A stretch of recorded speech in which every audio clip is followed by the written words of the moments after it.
Hello, my name is Tiana and I am part of the Nepean Critical Care and Genomics Research Group.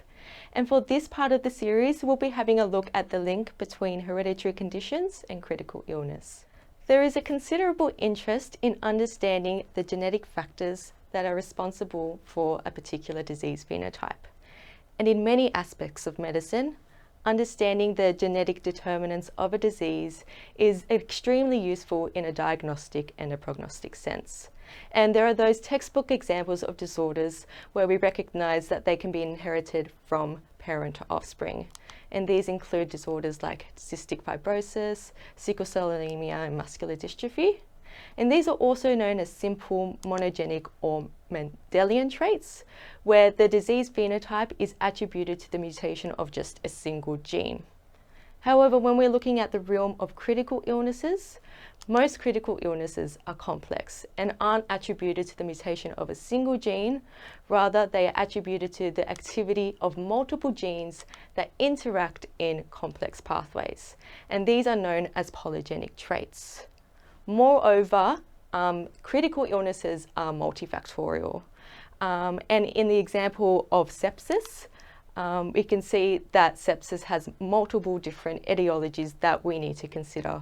For example, there are multiple different pathogen loads, the different types of pathogen, and the host characteristics all play a part in producing the sepsis disease phenotype. So when we're thinking about the genetic characteristics, it's important to understand how they manifest in the complexity of this entire system. So in a nutshell, the link between critical illnesses and hereditary factors isn't a direct and straightforward one, but understanding and applying this approach is really important in critical care medicine. And it is in fact within this complexity that we are able to even get a better understanding of how genetic factors can be so important. And they are also very important in appreciating the reasons why one patient might be more susceptible to a certain illness or fare much worse outcomes in comparison to another patient who has the same illness but does not experience that same degree of severity. And these patients might be very similar in terms of their outward clinical characteristics and experience no significant comorbidities. So the answer might lie in variances in their genetic makeup to explain these differences. So with this knowledge, we can formulate questions that are relevant to critical illnesses. And these include whether hereditary factors lead to an increased likelihood of requiring ICU admission, where early identification and treatment of high-risk individuals would be useful. Secondly, once admitted to ICU, do hereditary factors predict a greater likelihood of developing a particular complication, such that therapy could be tailored to be of maximum benefit? And thirdly, do hereditary factors allow for the use of more targeted, personalised therapy, such that would allow for a more precise use of interventions based on an individual's genetic makeup? And to answer these questions, doctors already have a lot of tools to be able to get us started. And it might be as simple as asking the patient about their family's medical history, which we already know is really important in guiding diagnosis. This collection of information can be constructed in the form of a pedigree, which is an easy visualization of different types of inheritance patterns, and also a good way to look at how different family members are related to each other. And again, as mentioned, the different modes of inheritance, such as autosomal dominant or recessive or sex-linked. With this information, doctors may be inclined to order a genetic test, which involves taking a sample of the patient's DNA and sequencing it to see if there are any mutations. And for those simple Mendelian traits, this can confirm a diagnosis of that disorder. But when it comes to those more complex polygenic diseases and illnesses, such genetic testing might be more informative of susceptibility rather than something confirmatory. So that is an important difference to note. And all these clinicians' tools are on a background of scientific research that is only evolving. And it's more evolving to cater more towards addressing the complexity of critical illnesses and how genetics manifests in those critical illnesses. So we started off in scientific research with linkage analysis, which is basically localizing genes to chromosomes based on the phenomenon of meiotic recombination and crossing over. But we have really moved forward from there. And this is thanks to initiatives such as the Human Genome Project, where we've been able to know the sequence of the entire DNA in the human genome. Moreover, it allowed us to appreciate that there's genetic variation between individuals, and this variation might be as small as just a change in a base pair. So it might be that one person has guanine, but the other person has thymine in its place. And these are known as single nucleotide polymorphisms, or SNPs for short. So it's an understanding of the human genome and SNPs, which has led researchers to be able to conduct genome-wide association studies, or GWAS. So what's involved in these genome-wide association studies is essentially having a group of people who have the disease and comparing them against a group of people who don't have the disease, and looking at their genome for SNPs, pretty much. So this can be in the form of a SNP array, where we're trying to find any SNPs that are consistent within those people who have the disease, and see if they are consistently different between those who don't have the disease. And the results from these GWAS are usually published in the form of a Manhattan plot. And this is an example of one for Alzheimer's disease, where we can see on the x-axis the chromosome numbers, and on the y-axis is looking at the significance of how these SNPs correlate with the disease. So you can see that on chromosome 19, we've got some SNPs, some genes with SNPs that show a significant association with having Alzheimer's disease. So, and this might be indicative of that there are certain genes that predispose one to developing Alzheimer's disease, which is really important in developing therapies and developing a more personalized approach. So for the next part of this talk, based on the fact that diseases do exist on this spectrum of simple and monogenic disorders to more complex and polygenic disorders, we'll be going through a few case reports and examples of different critical illnesses that exist along this spectrum. So we'll start off with a hereditary factor that 1 in 20 Australians do possess in this genome. And I'll talk about it in the form of a bit of a snapshot case report of a 28-year-old woman who presented to ED following a syncope. And 2 days before she was admitted, she had epigastric discomfort and dyspnea on exertion, but she had no remarkable previous medical history, except for the fact that she had taken oral contraceptive pills for 5 days prior to her presentation. On admission, her blood pressure was quite low and her heart rate was quite high, and her oxygen saturation was only 76% on room air. Her respiratory sounds demonstrated wheezing and crackles that were present in the lower lung field.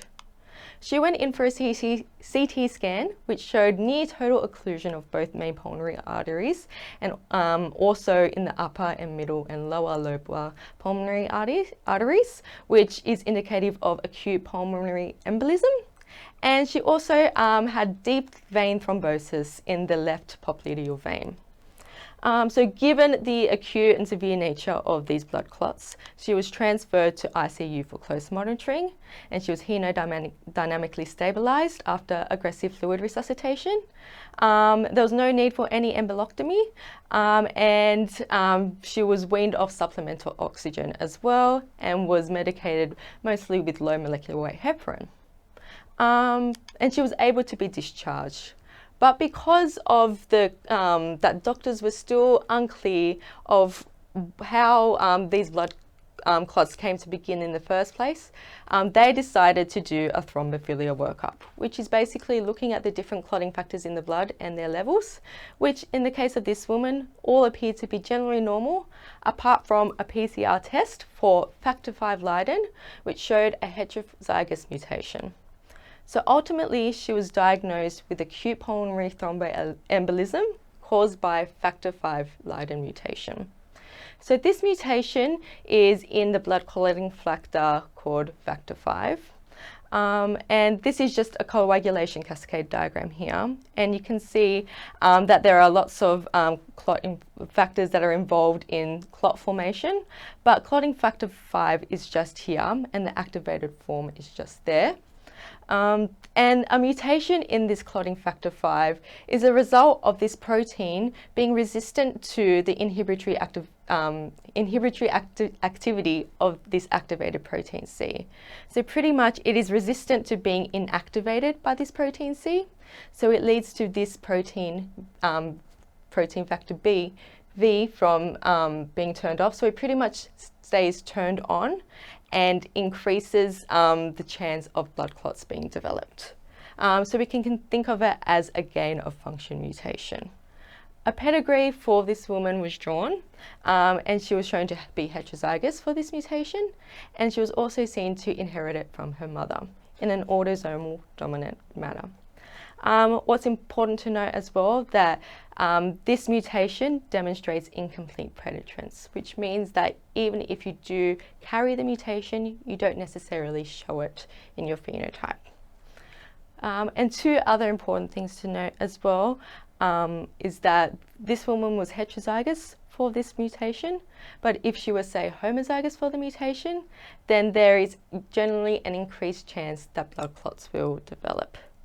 Moreover, this case report highlighted the importance of her taking oral contraceptive pills as a provoking factor towards developing these blood clots.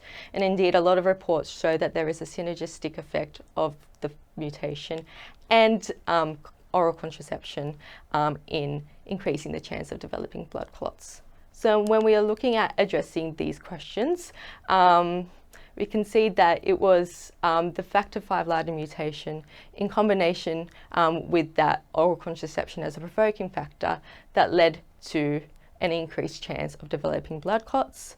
But it would be more so if someone was homozygous rather than heterozygous for the mutation. But being homozygous doesn't necessarily mean that you'll develop more complications or your clinical trajectory would be more serious. They can manifest both in a similar way. And thirdly, in terms of this case, the medications that were used are the ones that are generally used to treat blood clots, but we can see how this factor V Leiden mutation is important for women in terms of being advised against using oral contraception, and that was probably the case for this woman as well as for her mother, who also was shown to carry the mutation. I'll move on to another case report now, one that is a bit more complex and involves a 51-year-old man presenting with 7 days of worsening shortness of breath, dry cough and fever. He had a previous medical history of community-acquired pneumonia, and he also had a history of alcohol and cigarette use. He appeared acutely ill and pale and mildly jaundiced on physical examination.